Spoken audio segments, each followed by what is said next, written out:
Elhamdülillahi Rabbil alemin. Ve salatu ve selamu ala Resulina Muhammedin ve ala alihi ve ashabihi ecmain. Emma ba'd. Allah'ın selamı, rahmeti, bereketi, feyzü, ihsanı üzerinize olsun aziz ve muhterem izleyenlerim.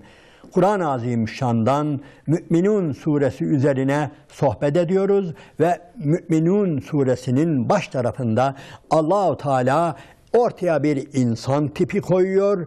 Bunlar kurtulan insanlardır, iflah olan insanlardır, felaha eren insanlardır ve bunların birinci özellikleri huşu ile namaz kılarlar ve bunların bir diğer özellikleri de boş, lüzumsuz şeylerden yüz çevirirler. Ne kulaklarını, ne akıllarını, hiçbir şeylerini lağve, lüzumsuz, boş heva ve hevese vermezler. Evet, bunları söylemiştik ve devam edelim. Bismillahirrahmanirrahim. وَالَّذ۪ينَ هُمْ لِزَّكَاتِ فَاِلُونَ.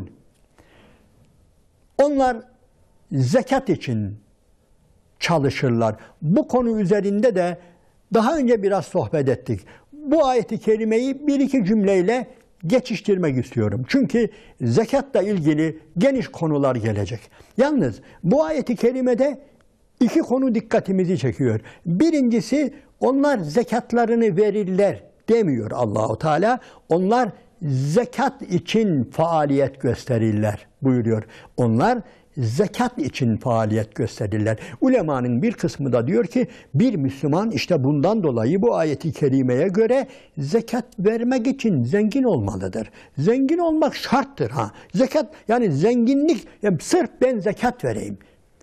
Rabbim beni zenginleştirsin ve benim nisap miktarı zekat verecek kadar o miktarda malım olsun diye çalışmanın gerekli olduğuna dair bu ayet-i kerimeden delil çıkarmaktadır alimlerimizin bir kısmı. Öyle ya, vermek güzel bir şeydir Allah'ın izniyle. Rabbim vermeyi sevdirsin bize ve seversek Allah'ın izniyle, yani onun tadına varırsak sırf vermek için de kazanırız. Bu da ayrı bir zevktir. Sadece kendi heva ve hevesimiz için, kendi kendimizi tatmin etmek için değil, sadece Allah'ın izniyle diğer müminlere yardımda bulunmanın zevkini Rabbim bize eğer tattırırsa sırf bunun için faaliyet gösteririz. Bu ayet-i kerimenin bir başka anlamı da aziz ve muhterem izleyenlerim, biliyorsunuz zekat kelimesi arınmak demektir. Onun için hiç ortaya malı mülkü getirmeden şu anlamı verenler de var. Onlar arınmak için faaliyet gösterirler. Onlar arınmak için faaliyet gösterirler. Biliyorsunuz bu kelimeyi Allah-u Teala yine birçok yerde peygamberlerini anlatırken kullanmış. Peygamberlerinin görevlerini anlatırken bir Resulün, gönderdiği bir Resulün neler yapacak bu dünyada, o faaliyetlerini göstermek için kullandığı kelimelerden birisi de bu. Evet, tezekki kelimesidir. Hani birçok surede var. Bismillahirrahmanirrahim. Rabbena veb'as fihim rasulen yetlu aleyhim ayatike ve yüzekkihim ve yuallimuhumul kitabe vel hikme. Allah'ım onların içerisinden öyle bir Resul gönder ki onlara senin ayetlerini okusun, onları tezekki etsin. Buradaki tezekki zekat değildir. Nedir? Arınmaktır. Zekat da geçti zaten arınmaktır ama yani zekat bildiğimiz gibi malımızı arındırmaktır. Nefsimizi de tabii bu arada arındırmaktır ama burada doğrudan doğruya bir peygamberin tezekki işlemi nedir? Bir peygamberin yüzekkihim, onları tezekki eder demek ne demek? Onların beyinlerini, kalplerini, evlerini, bedenlerini, elbiselerini her türlü pislikten arındırır. Öğretir, temizliği öğretir. Kalp temizliğini, ev temizliğini, yürek temizliğini, beyin temizliğini, düşünce temizliğini, her şeyi öğretir ve onları pırıl pırıl eder. Ve yüzekkihim, Allah'ım onları tezekki etsin, onları pırıl pırıl etsin. İşte bu ayette de وَالَّذ۪ينَ هُمْ لِلزَّكَاتِ فَاِلُونَ bu anlamı da var. Yani onlar tezekki etmek için, arınmak için çalışırlar, faaliyet gösterirler. قَدْ اَفْلَحَ مَنْ تَزَكَّى. Bu da bu aynı anlamda kullanılıyor. Yani burada zekat verenler kurtuldu demiyor. kad efleha men tezekka. Yani nefsini tezkiye eden kesinlikle felaha ermiştir diyor Allah-u Teala Ala suresinde. Ve kad habe, nefsini de böyle süsleyen, püsleyen, böyle nefsine arka çıkanlar da mahvolmuştur buyuruyor. Burada doğrudan doğruya nefis var. Evet, bu ayeti kerimeye de bu anlamı verelim. Yani aziz ve muhterem izleyenlerim, bu anlam daha geniş bir anlamdır. Ve Allah-u Teala'nın kafirlerin karşısına çıkarttığı, ey Mekke'nin müşrikleri, adam dediğiniz böyle olur diye ortaya koyduğu insanlar nedir? Evet, tezekki edenlerdir. Tezekki etmek için, yani arınmak için, temizlenmek için koşuşturan, faaliyet gösteren, hem mallarını, hem evlerini, hem kendilerini, hem düşüncelerini, kalplerini, kelimelerini, ki kelime her şey arınmalıdır. Bir mümin her şeyiyle arınmalıdır. Yani sadece bildiğimiz şeylerle değil, eğer iyice düşünürsek, nasıl ki orucu bütün uzuvlarımıza tutturuyor isek, tutması gerekiyorsa veyahut da bir mümin oruç tutarken, yani sadece midesiyle değil, gözüyle, kulağıyla, kalbiyle, her şeyle oruç tutması gerektiği gibi tezekki de işte böyledir. Mümin tezekki için koşuşturan, faaliyet gösteren kişidir. Evet. Devam edelim.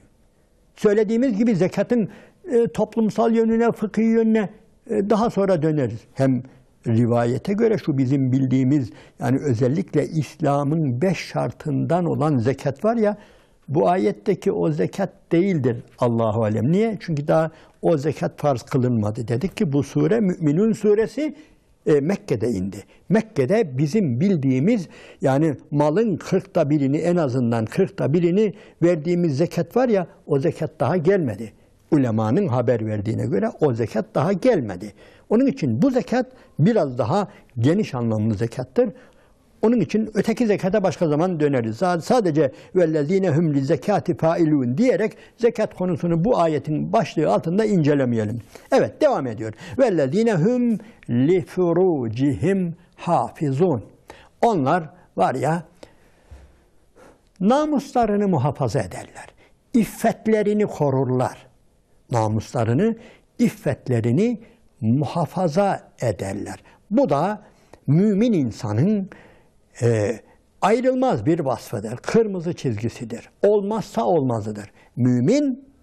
Mümin namusunu muhafaza eder. Erkek, kadın hiç fark etmez. Bu ayet-i kerime hepsine delalet ediyor, işaret ediyor.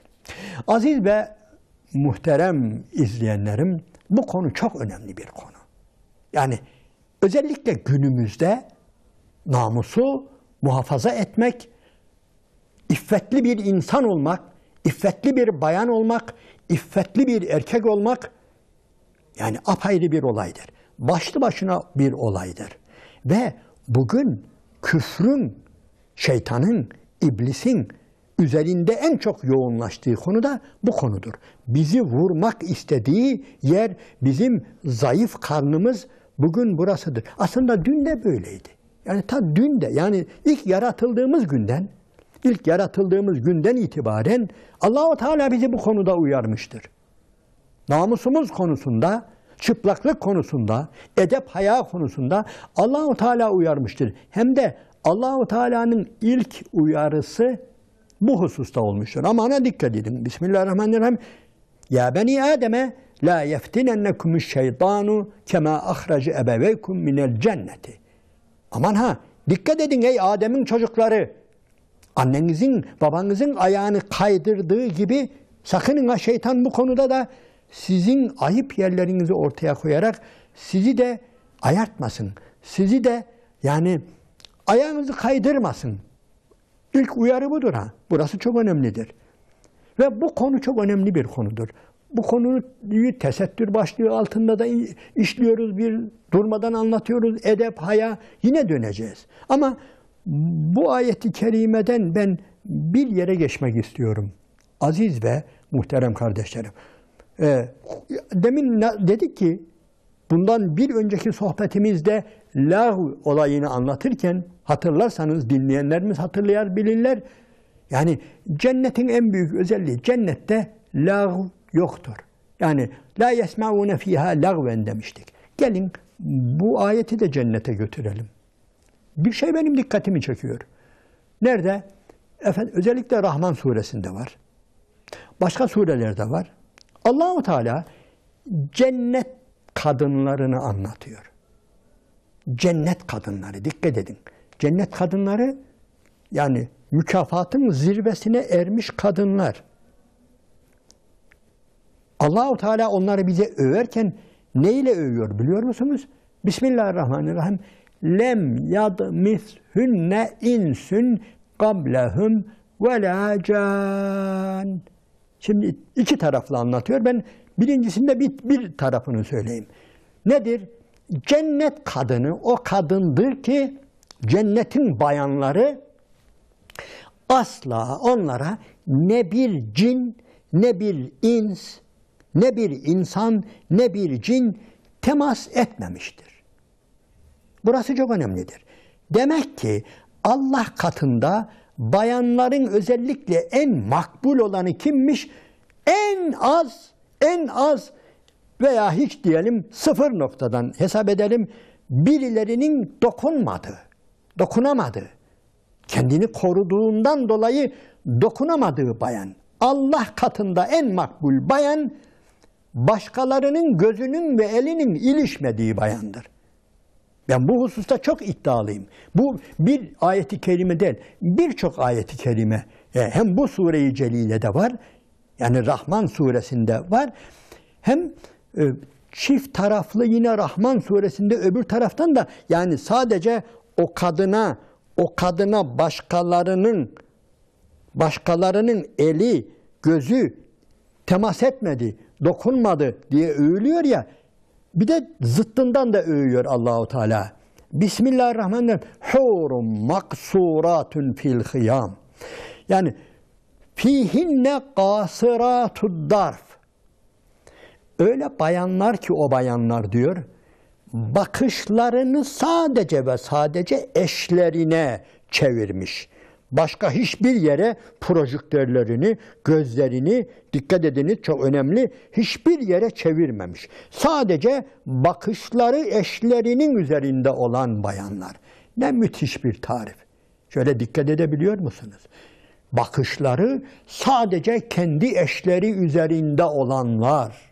Bu erkek için de böyledir, bayan için de böyledir. Bu ayeti kerime zaten hepsini alıyor ve özellikle erkeklere daha çok üzerinde duruyor. Yani erkek dediğin, mümin erkek dediğin, başkalarına dokunmayan, kendi namusunu da muhafaza eden, başkalarını da kendisine, yani başkalarına da kendisinin dokunmadığı, hem kendisini koruyan, bakışlarını koruyan, elini koruyan, tenini koruyan, hem de eşleri de böyle. Yani bayan da böyle, erkek de böyle.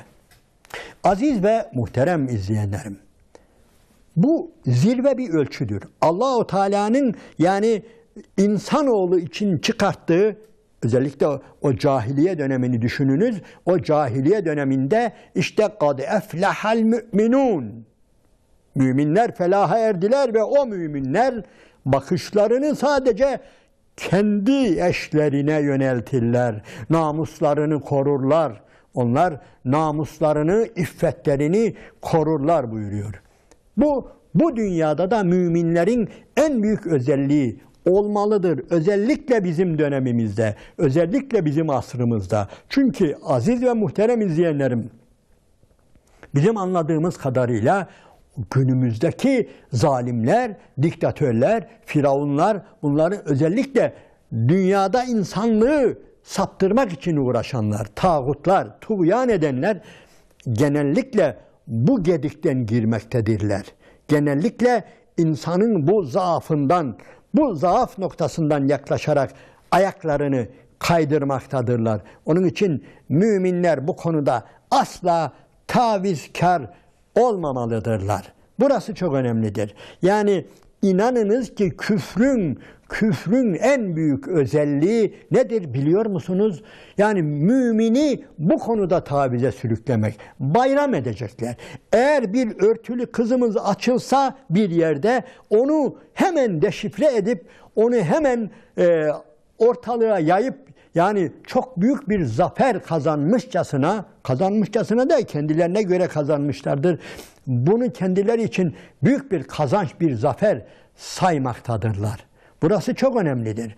Yani Kanadalı bir yazar, Müslüman olan bir yazar çok ciddi bir psikolojik araştırmasında, sosyolojik ve psikolojik bir araştırmasında Avrupa insanının yanıp tutuştuğu en büyük özelliği bize anlatırken özellikle Cezayirli kadınlar üzerinde yaptığı, Cezayirli kadınlar üzerinde Cezayir'in İstiklal Savaşı esnasında yaptığı bir araştırmada kafirlerin en çok yanıp tutuştuğu şeyler Müslüman bir bayanın yüzünü açmasıdır. Ve yüzünü açamadığı bir bayan karşısında her yönüyle kendisini mağlup hissettiğini, Avrupa insanının erkeğiyle kadınıyla, Avrupa insanının yüzü örtülü bir mümin bayan karşısında kendisini yani gerçekten en zayıf bir kişi olarak gördüğü ve bunu yıkmak için de kendisine yegane hedef olarak mümin bayanların örtülerini açmak olduğunu iddia ediyor ve bunu ispat ediyor. Yani demek istediğim, bu konuya döneceğiz muhterem kardeşler. وَالَّذ۪ينَ هُمْ لِفُرُوجِهِمْ حَافِظُونَ O müminler ırzlarını muhafaza ederler. İlla ala ezvacihim ev ma meleket eymanuhum. Ancak eşleri hariç ve o zaman cariyeleri hariç, yani o zaman sahip oldukları cariyeler vardı. Onlar hariç, yani onlardan dolayı kınanamazlar. Bu da nereden çıkıyor diyebilirsiniz. Evet, kınananlar da vardı. Yani bazıları da bunun tam zıttını yapıyordu. Yani evet, eşleriyle dahi görüşmek istemeyen insan tipleri de vardı, az da olsa. Yani eşlerinden bile uzak duran, yani böyle bir yerlere inzivaya çekilen insan tipleri de vardı ki Allah-u Teala bunu yasaklıyor burada. Yani eşlerine karşı hiçbir şeylerini gizlememelidirler. Gizlemezler. Bundan dolayı kimse kınanmazlar. Veyahut da mümin, dindar bir mümin, yukarıdaki ölçülere riayet eden bir mümin, eşiyle beraber yaşadığı hayattan dolayı kimse onu kınayamaz. Vay çok çoluk çocuk sahibi olmuş, vay eşinin yanından ayrılmıyormuş. Hiç bunlardan dolayı, hatta şöyle söyleyeyim, eşine fazla düşkünlüğünden dolayı diyelim, dikkat çekecek derecede eşine düşkün oluşundan dolayı asla bir mümin kınanamaz. Kınanmamalıdır. Yani ancak nereden dolayı kınanır? Eşlerinden başka yerlerde bir şeyler arayanlar. Eşlerinden başka bir yerde bir şeyler arayanlar kınanabilirler. Bu konu önemlidir. İnşallah bir başka sohbetimizde bu konu üzerinde, ki bu konu üzerinde ne kadar durulursa Allah'ın izniyle öylesine faydalı olduğuna inanıyoruz. Allah-u Teala namuslarını, iffetlerini, izzetlerini, onurlarını, vakarlarını, heybetlerini koruyan izzetli, onurlu müminlerden olmayı Rabbim bizlere nasip ve müyesser eylesin ve bu konuda da cahili toplumlara örnek olmayı da bize bakarak vakarın, izzetin, onurun, iffetin, namusun ne olduğunu öğrenmeyi de Allah-u Teala herkese nasip ve müyesser eylesin. Rabbim bizi bunlara vesile eylesin. Allah'ın selamı, rahmeti, bereketi üzerinize olsun aziz ve muhterem izleyenlerim.